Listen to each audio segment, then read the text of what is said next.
Welcome to episode 30 of the Self-Care 101 podcast with your host, Pooja K. McClymont, helping people achieve their full potential with effective self-care through wellbeing coaching. Thank you so much for listening today. Calling all mamas. In this episode, I interviewed Dina Maktabi from online network Kensington Mums. We talk about what it's like being a mum in the city, the importance of community, and how to manage those judgmental comments. We talk about the mummy blues, sometimes known as the baby blues, which is often associated with postnatal depression, and just how common this is. Kensington Mums was established by Dina in 2011 with the aim of sharing knowledge and experiences to help fellow mums learn from one another. Today the network commands an audience of over 48,000 London-based mums, many of whom live outside the Kensington area but tap into the community for its blend of events, advice and connectivity. Kensington Mums has won awards for brilliance in blogging plus best website and has the support from a number of celebrity mums. Dina's vision is to expand their offering and reach mummy communities internationally. It's important for mums to be connected with like-minded ladies, and Dina has truly created a powerful community of mums that can support each other at any stage of their children's lives. Kensington Mums is my personal favourite platform for mums. It's not fluffy, and you know I'm not fluffy. I have never felt that it was a judgmental space, and I think that they are a truly authentic support for mums. Kensington Mums portrays the reality of motherhood, not just that picture-perfect Insta-mum that we see far too often. It's open to everyone now, not just those living in Kensington, so do look them up if you want to connect with other amazing mums just like you. Hi, Pooja. Thank you so much for doing this interview today. I'm really excited to talk to you about everything Kensington Mums and mums in general, as a mum myself. So I feel like you're my mumming guru right now. So yeah. I'm happy to be here with you and to share in the journey of motherhood. Oh, absolutely. So talking about the journey of motherhood, could you just... I think it's always better for my guests to introduce themselves, who they are, what they're doing. So tell us who you are, Dina, and about Kensington Mums. I mean, it's probably one of the biggest mum platforms out there, right? So Kensington Mums is a support network that I set up 8-9 years ago now, as a way to meet with other mums, because I felt very lonely when I had my firstborn, who is now 12. And so it was always an idea in the back of my mind to kind of create the support network. So I only had the courage in doing it when I had my second, actually. It took a while, but I just jumped into it because I didn't want to go back into the mommy blues that I first experienced the first time round. Right. And I felt that they were going to come back again with the second one. And that's when I decided to go for it and see if whatever I had to say was shared with other moms. And it turns out I wasn't alone. Wow. So, I mean, you've grown a huge network on Facebook with Kensington Mums. Was it Facebook was your first, was that where you first set up Kensington Mums, or was it a blog first? What was the process? So the first step that I did was I set up a private Facebook group, which was Kensington Mums, and anything that I did with my baby back then, if it was going to the park or a picnic or to the museum, I would just say where I was going and post pictures. Aww. Sometimes swimming places were not very clean, and so I was shocked to see moms paying so much money to go swimming with their kids and find dirty nappies in the swimming pool. And so I wanted to share this and raise awareness for moms not to choose this kind of place and to choose another place. So together we started creating this community and moms started joining in. I actually went on a baby massage class. This seems like ages ago, but I remember it as if it was yesterday. And the teacher there actually grouped us all together because, you know, you're there for 4-6 weeks to do the massage class, baby massage class with babies. And it was on the NHS, and she grouped us all together and shared our emails and numbers, you know, on a list. And so that kind of also sparked the idea that this is the time to do this that I've been wanting to do. And I told them, this is what I've been wanting to do. Are you okay in adding you to the Facebook group? So we became friends.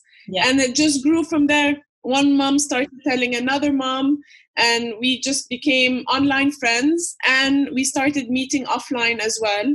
So it wasn't just an online support. It was also important to meet in person. So it started on Facebook as a private Facebook group. Oh, amazing. And you're still very much involved. I know we had to cancel the Mother's Day event this coming weekend, but you host lots of various different events, don't you? So are they all the mums that you've met within the community that you put these events together with? So we work a lot with moms, with working moms and experts such as yourself, to bring out awareness on anything that they do, really.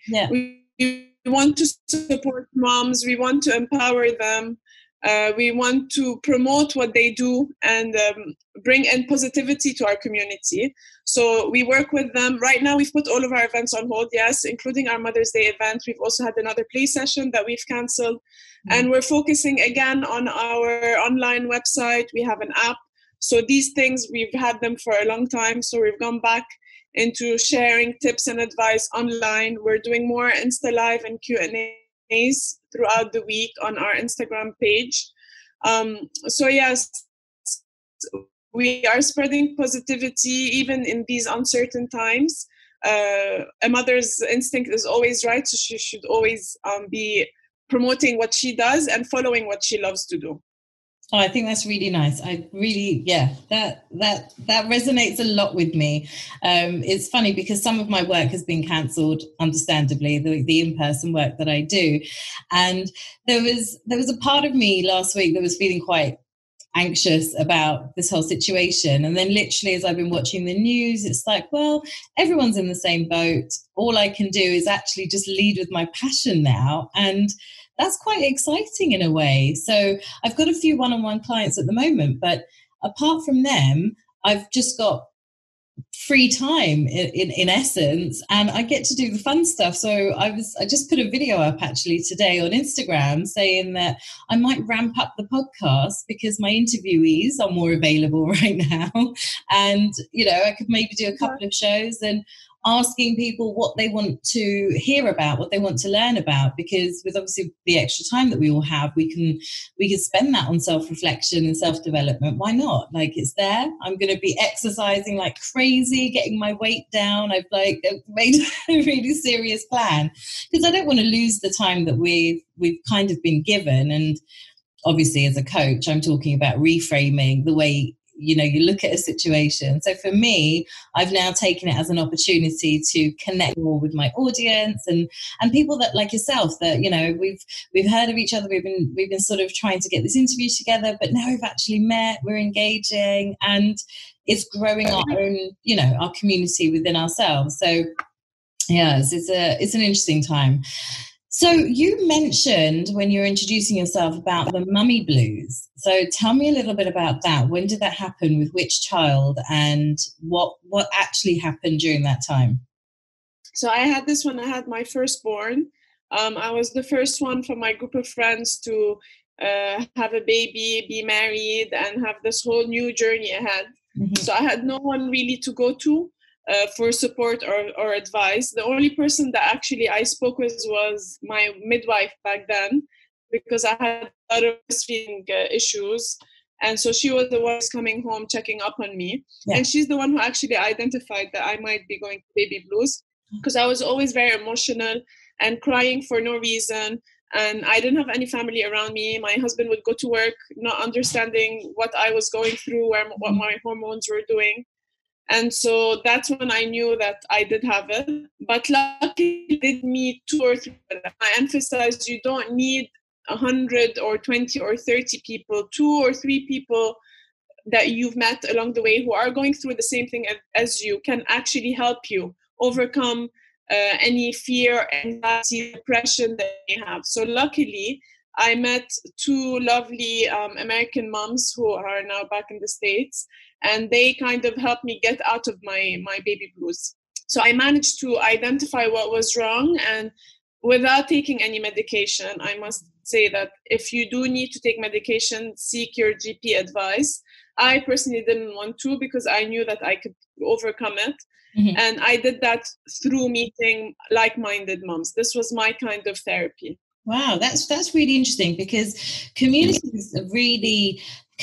relationships is a very important part of our lives. And I think technology, when it came into play, it sort of started to isolate people actually from building relationships. And we can actually see with a lot of our youth that connecting in real time, real connections, they find it quite difficult. Like for them, it's natural to send a DM, and it's natural to send them a snap rather than actually just pick up the phone and answer it. And I saw a lot of memes a little while ago from essentially young people's accounts that was sort of like, when the phone rings, how they sort of get scared, like, why are you phoning? You know, send me a message, and they won't answer the phone. So it's interesting that you say that helped you, because it is a really important part of getting through a mental health challenge, to have a sense of community and some good relationships, the people that you can really, really trust. And essentially these people were strangers to you. So how did you feel so able to be vulnerable with them?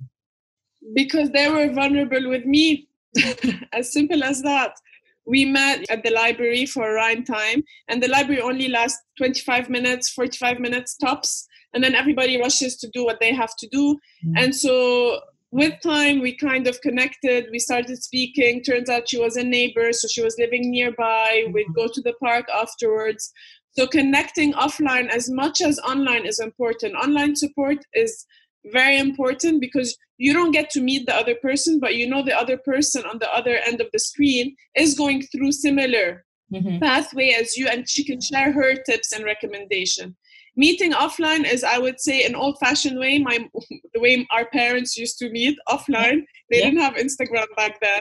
So then we started going to the park and walking around and doing things together, and that's when I stopped feeling alone. I kind of was sharing it with her and another mommy. Okay. And how was your husband throughout this? Was he fully supportive and giving you whatever you needed during that time? Yes, no, I must say he was very supportive. He used to always come home and tell me, why am I still in pajamas? And after a while he stopped. Because, I would give him that look saying, don't ask why I'm still in pajamas. But no, after, that look where you don't say it. I know that look, yeah. Yeah. Oh, that's amazing. But no, he was very supportive, and it was only for a short period of time. How old are your children now? I have 12 and 8. 12 and 8. Wow. So you've gone through the things that I've gone through. I mean, yesterday my son decided to pour shower gel all over my office, which was interesting. Yeah. So my office now smells of grapefruit, which is lovely. But at the same time, I'm sort of going around looking to see where he's poured this, because it's quite challenging when you work from home and you have those extra bits to contend with. So how has Kensington Mums has grown, potentially more than you could have imagined, right? I mean, the amount of people, there's like over 10,000 people involved in that community. That's a huge number of people in a short space of time to be involved. And it's a very actively engaged community as well, isn't it? We try to keep mums in the loop with what's on and what to do. And right now with the lockdown, we're focusing more on homeschooling, what to do with kids, how to keep your sanity alive. I think the sanity part is a big part in self-care and self-love. So we try to keep them engaged as much as possible, and we try to share real life stories. On social media, sometimes you find it to be picture perfect, and that's not how we want to portray motherhood, because it's not perfect. And you learn through the process. Different ages, it just doesn't end. There's different age groups. And I think teenage years that I'm now going through turns out to be as hard as early years, because they unstack, they have personality, and they have their say. So you learn, and you share it. So I learned a lot by other moms who older kids. And the younger moms with younger kids learn from me. I've been through it. And so it just becomes a big online community of sleepless nights and mommy rants and lots of coffee and wine. Fantastic. What I find interesting is that when we're sort of becoming first-time mums and things, you do look at social media, you're reading the books about, you know, how to be a mum and how to live your best life, your best Insta life whilst being a mum. And that, I mean, it's completely unrealistic, as you know. But there's also this fear of judgment when you first have a kid, to make sure that you're doing all the things. And then I guess, in a way, there's judgment that continues as the child grows. So the school they go to, what they're educating on, how they're doing, their development, things like that. And that constant feeling of judgment, I feel like, scares some mums into connecting with other communities and being real.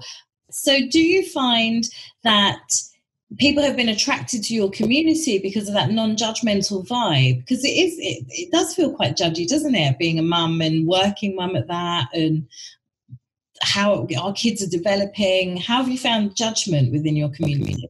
You will always get judged by other moms. It's something that you can't prevent. But what you can do is choose what to listen to and what to kind of ignore.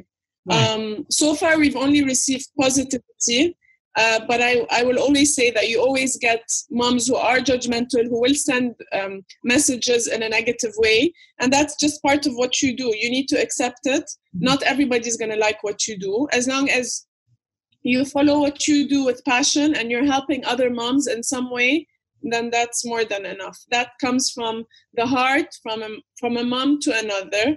And a working mom is a struggle by itself. You know, if you're working from home, you know that you have you're not playing the mommy hat, you're playing the teacher hat, you're playing the nurse, you're playing the cook, the cleaner, and all of these, the mom taxi that I do every day.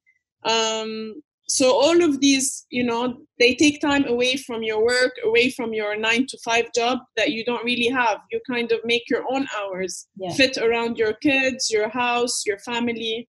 So, yes. Yeah, no, 100%. So have you ever felt that you've been judged in any environment as a mum?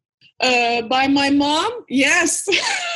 All the time. Me too. I would say yes, because she's the only one that I annoy that, oh my God, mom did about me. But anyone else who judges me will go in one ear and go out the other. Yeah. But my mom, because she's my role model, yes, she judges me now as an adult and as a mother. And she will continue doing it, I think. She's not going to change. Yes, that one definitely resonates with me. If my son, if he coughs and I haven't given him Calpol, my mum's like, why haven't you taken him to the doctors? There could be something wrong with him. And it's like, he's got a cough, he's fine. Like, it's not anything. And then that's it, the judgment comes into play. And I think about when I was little, when me and my brother were young, if we were unwell, a cough, a sneeze, anything, she'd be like, take 2 paracetamol, you'll be fine. Have some Calpol, you'll be fine. And just sent us on our way. We would never have a sick day, ever. But with my son, it's very much, oh no, he shouldn't be going to nursery. You've got to pull him out and look after him and just do this. And I'm like, And who, pray tell, is going to pay the bills if I do that every time the boy coughs, you know? Yeah. But, that's I guess that's mums, isn't it? So, yeah. With the community, do you find that the community has helped with other mums' mental well-being? Because I guess you've got mums in there who are in different stages of mum life. Yes, no, for sure. I would also say that it has helped them and it has connected them. London is a very cosmopolitan country. I'm originally Lebanese, brought up in London and Kensington. But London is very cosmopolitan, as you may know. We have a lot of French, we have a lot of Italians, Persians, Americans, and a lot of expats too. A lot of people come and go for work opportunities. They stay there for a few years and then they go back to their home country, or they just get relocated to other countries. Come to our coffee mornings and meetups. let's say they were both from the States and they both came roughly at the same time. And because our website is very international, I mean, anyone can be searching mommy groups and they can find it. Yeah. They knew about the coffee morning, so they signed up knowing that they're going to be in London by then. Oh, wow. And so they came to the coffee morning, and they turned out to be neighbors in the States and didn't know her. And they right there for joy that they at the right time, and they met with kids similar ages, and they connected. So she wouldn't feel alone anymore. And she knew, where to go, what supermarket to go to, parks, museum. Mm-hmm. She had someone to go with her while, she's on maternity leave, and the other mom was on maternity leave. So they were both not working, and they just wanted to bond with their baby, but also with adults too. So it's not just a baby level, but also for adults as well. Yeah.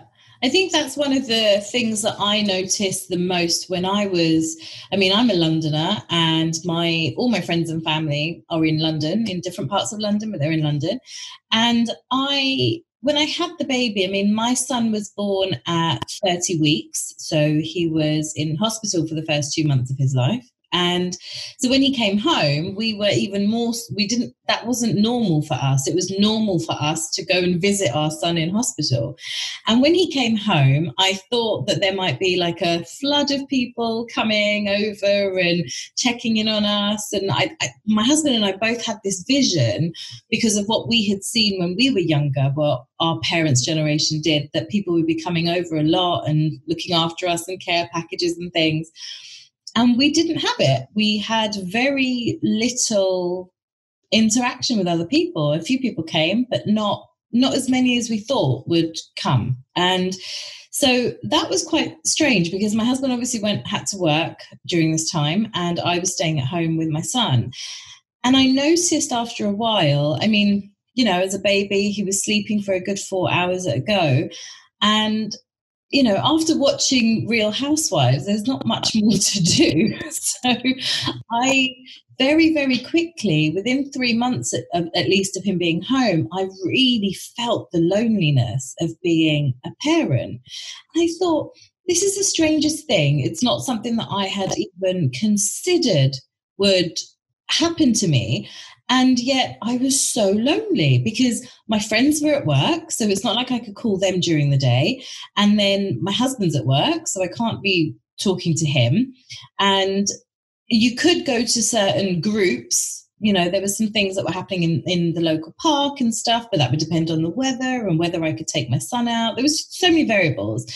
And I noticed in my first year of being a mum that the biggest sadness I felt was loneliness, and it was a real struggle to get over it. So I guess my point is really, to have a community where people are connecting with each other when they're not even in the same place is just incredible. And I find that very inspiring. You've probably got lots of stories like this where Kensington Mums has helped people through this loneliness that we feel, right, as mums.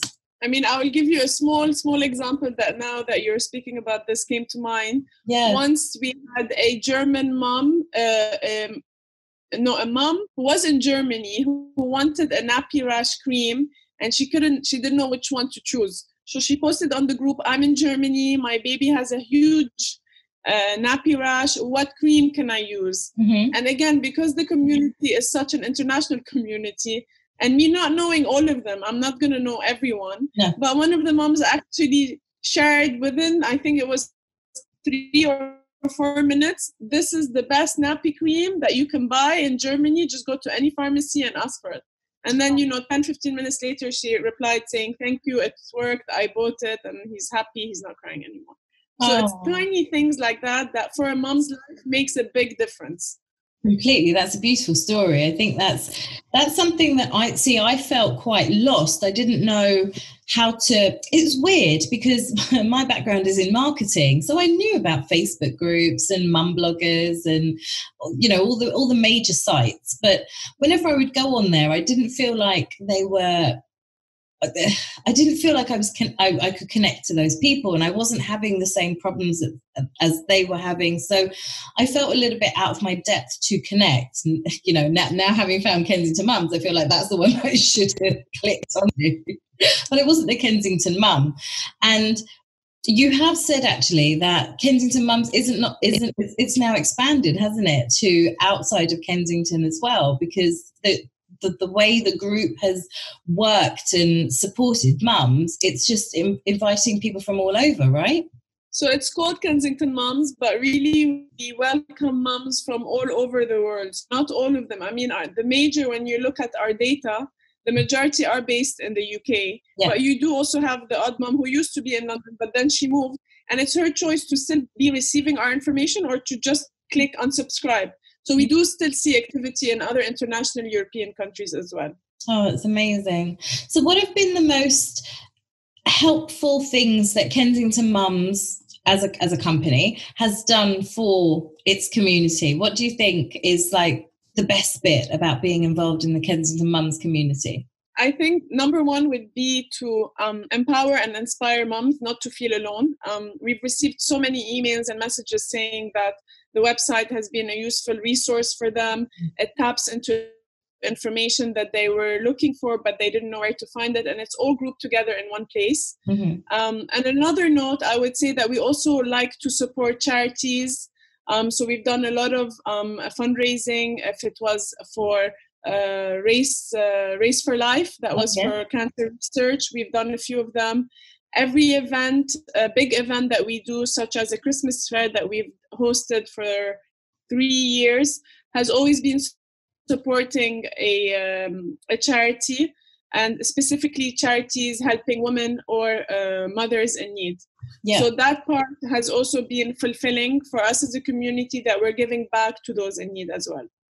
That's amazing. I think you guys are doing an incredible job.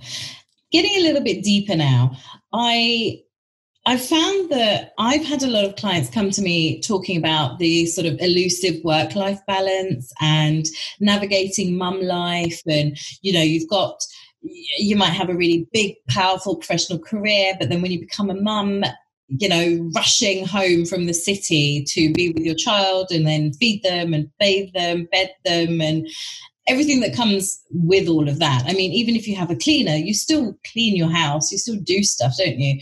And I feel like the pressures of modern parenting, it's really, really tricky to navigate. Like it's almost like there needs to be a manual that comes along at the same time as things are happening, because it's so ever changing. And obviously this whole work-life balancing and the juggling act of being a mum, a partner, an employee or businessman, whatever it is, it gets quite overwhelming. And you were saying the example earlier when you were saying, you sort of like you've got your mum hat on, your wife hat on, your cleaner hat on, your cook hat on. And we're constantly wearing these hats. This is not new.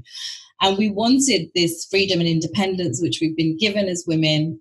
Obviously, we're all pro it. But the reality is, to be all those things is really, really tough. It's really tough. It exacerbates your mental health. It exacerbates all of your well-being as well. And it's very difficult to learn to put yourself first, especially once you've had children, because you automatically go into caring for them and their needs first, right? Husband's completely on the back burner. That's natural to happen. So what are the common challenges that you find? I mean, is this a common challenge that you find in the group with the mums about juggling work life, the pressures of being a mum in today's day and age? Can you share anything with me there? For sure. The juggle is real. And, if you're working or a stay-at-home mom, I believe a stay-at-home mom is more challenging than a working mom. Oh, yeah. I once read that if you actually have a 9-to-5 job, the time that you're commuting is considered your me time, and you get to go to the bathroom without an audience. So all these things are, it's what a stay-at-home mom does. She doesn't have any commute away for me time. And when she goes to the bathroom, she actually has an audience.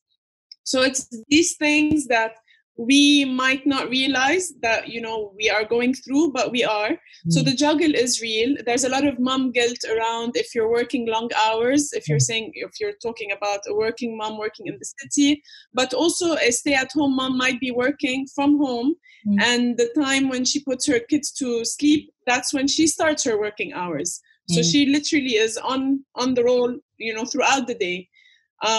So yes, The juggle is I haven't found the perfect method or recipe. I just do whatever comes by day. I do have a to-do list that I try to tick off. And this year I started doing not a to-do list, but a done list. So I've seen everything that I've done, even if it's showering, I've done that. And that took, time away from my day. Or going to the gym, again, that took time away from my day. So it kind of boosted my positivity and made me do more, actually, than just saying, oh, I didn't do 3 of my to-do lists for today.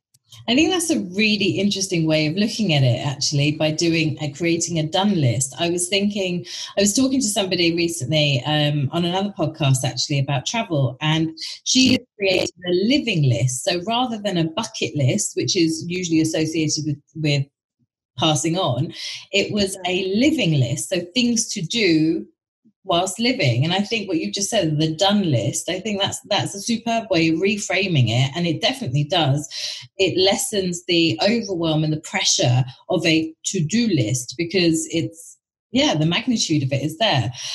What do you think has been the best things for you, for self-care, whilst having 2 kids, navigating another country, another environment, and all that it brings, and working and juggling and everything that it is, I guess, to be a woman? I think taking care of yourself is very important. It's not selfish, it's more of a necessity.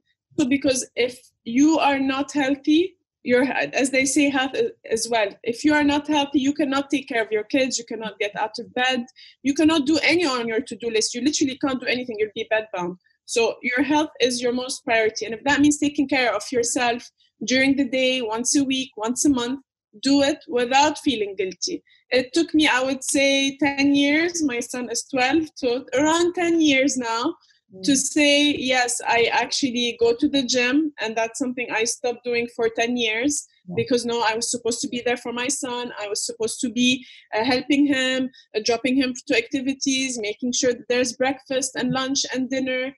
So I neglected myself for a long, long time. But there will come a point, and that's different for every woman and every mother, to realize that, no, I am giving everything I can to my child, and I also need someone to give back into me. Mm-hmm. And there's no better person in the world to love yourself except you. You will only be able to love yourself. No one else is going to do it better.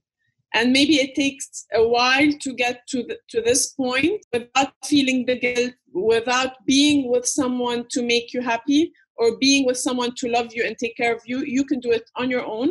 And that's like the most important thing that I would share with another mother, another woman. But I know that it takes, a process. It's not easy to say, oh, take care of yourself when she's struggling, she has no help, and her baby's not sleeping. She's not going to be thinking, oh, I'm going to go and have a massage. Yes. And that's not going to do her thing. No. She needs help. She needs somebody to be with her, to make her coffee, to cook for her. So these little things in a mom's life, depending on, Yeah, I think what you're saying is absolutely right. It really just resonated with me, because when I was at home with my son, people would say, do you need anything? And I was like, yeah, I need someone to clean my house, and I need someone to help me cook, or go to the supermarket and get some ingredients. That it was what I needed was very different to what I thought I might need during that time. And if I had just had a little more help with those sorts of things, I think it would have made a massive difference. This is more so when my son was in hospital. It was, people couldn't really do anything, but they actually could do something. And I'm going to shout out my mum here, because usually I'm telling her off in my podcasts and blaming her for everything bad in my life.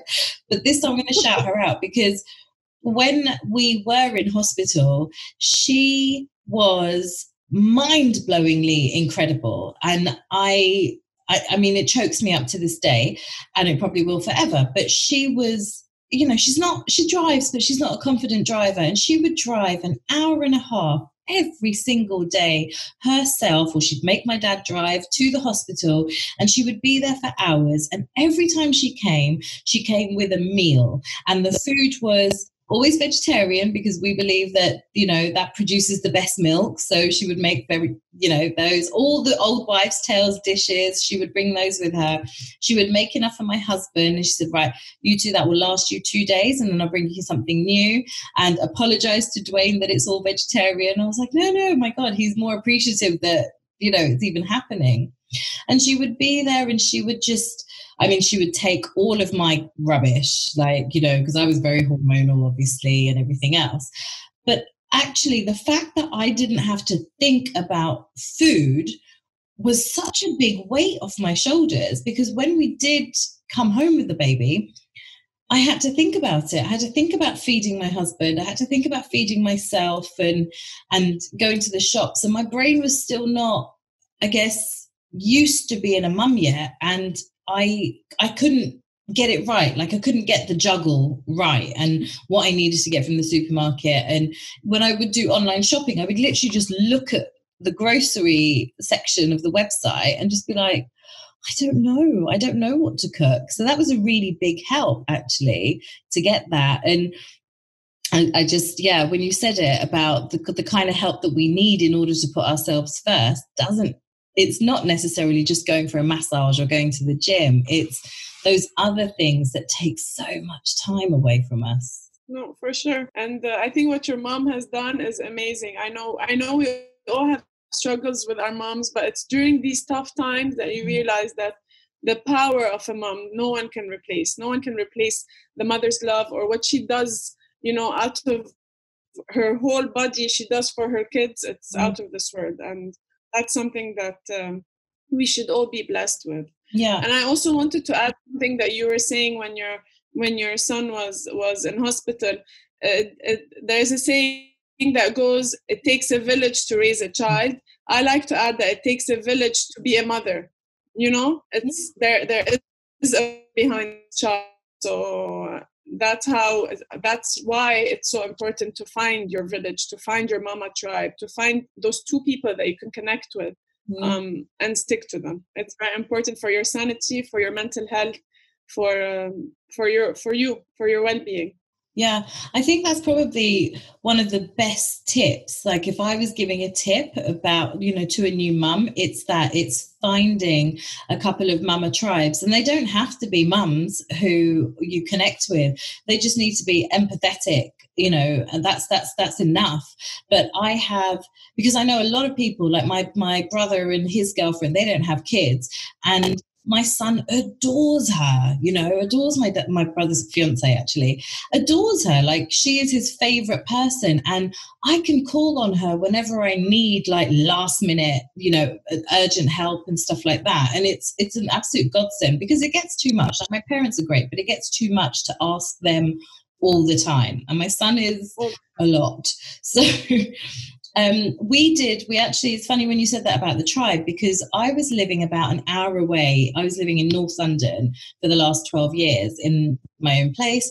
And it was fine. I enjoyed obviously living in London because everything was just easy to get to. And we made a really big decision to move closer to my mum, because we wanted support in the same way we were getting it. But I wanted to put less pressure on them, because my son would have to stay over for a couple of nights if I just needed to work one late night or something. So we did that. And that was the main reason, to be close to family. But the other reason was to be closer to friends who, like you say, are your tribe. And I realized that by moving closer, I was able to spend time, randomly phone a friend and say, what are you up to? It's Friday afternoon. I'm going mad. Can I share the madness with you? And I've done that with a few friends, and it's made such a difference to how I get through each day, I guess, because I'm a working mum. I'm working at home, and I go into the West End, and I'm at home a lot. So I'm also cook, cleaner, etc. And by having my tribe, it has really made a difference to my mental health, to me getting time alone. And now we're me and my friends are in that place where it's if you want to go on a date night, you can leave the child with us. And I'm oh my God, we've entered this new zone where I don't have to put all that pressure into my parents. And I know it's not pressure for them, but you feel it, don't you? Like, to just, if it's the same people all the time, unless you're paying for care. And I think that, what you're saying about having that tribe is probably, that would be my top tip for sure, like to any new mum, to make sure you've got that tribe at hand, or you can identify them when you become a mum as well. Totally, I agree. And always trust your instinct. Like you connect with people that your vibe attracts your tribe. That's what I wanted to say. You connect with people who get you and who understand you when you're high up and happy, when you're low down and crying. That's, again, something that social media doesn't portray. They only show the good side of things and the happy moments. But we all know that we have low times, and we all of us, I must say, including me, have always locked ourselves in the bathroom crying and then coming out saying, oh, I'm fine. Yeah. But it's just made you feel better. So these things is not something that social media shows you, but we all know that we go through it. Yeah, 100%. Wow. Dina, I think we can end it there. I'm so grateful for you to be on the show. I think that was a nice little conversation about the struggle being real as a mum, and, you know, that those pressures are real that we're going through being a parent in modern day. It's really tough. And I think, honestly, what you're doing with Kensington Mums is so superb, to have that community. And I like what you said about accepting that there are going to be judgmental people. I think that's really important. It's something that I talk about with clients, that you can't control what other people are going to do. You can only control what you do and how you receive that information. And I think that that's something quite powerful, and that obviously very empowering for women, if they know that the judgment's going to be there, but you know what you're doing, and you've got to trust that within yourself. And I mean, please go ahead and promote anything you'd like at the moment for Kensington Mums. I'm just so grateful that you were able to do the show. I know how busy you are as well. Originally planned to be, but due to the current situation, I think online is the way to go. And I just want to, if I had to say one thing at the end, is there's no way to be a perfect mother, but a million of ways in being a good one. So do what you do from the heart, and love yourself and be yourself. That's what matters. That's really beautiful. Thank you so much, Dina, for doing the podcast for me today. I really appreciate it. Thank you so much to you, Pooja, and have a lovely day. Thank you for listening to the Self-Care 101 podcast. If you enjoyed this episode, I would love it if you would subscribe, rate and review so that other people like you can find the show. For more tips and tricks, you can follow me on the socials at Frankly Coaching, or visit my website to find out more about my coaching programs and how to work with me at franklycoaching.com. Talk to you soon.